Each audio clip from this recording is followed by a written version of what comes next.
mwana mugimu atufuddeko nnyo abali taata wange yatulatumira taata. Omugagga Sembatya Abdul Tebukoza amanyikiddwa nga mwana mugimu afudde. Ni mwana mugimu yatufula kye tuli n'atujja twabeera naleeta mu katale n'atujja n'atuwa emirimu.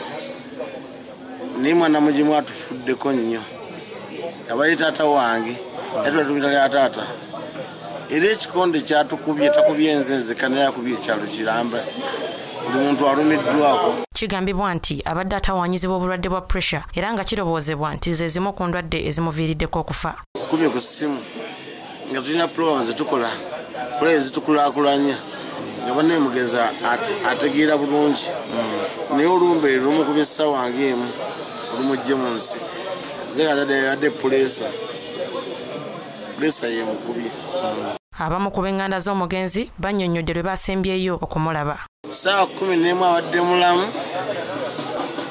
saa 12 abadde mulamu ategeera bulungi kimu akikola yambadde naye ku ssaawa 10 ku ssimu nga tulina programs zetukola kola ezitukulaakulanya nga banneemugeza ategeera bulungi. Amanya nze Nakiganda Robin mugenzi taata wange.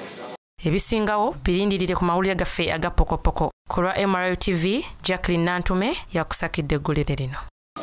Yambadde nzirayo wange awenkyukidde ne bwe mundabira sizzeeyo waka situuse na waka n'olwaleero lulw'essaawa zino sinaddayo.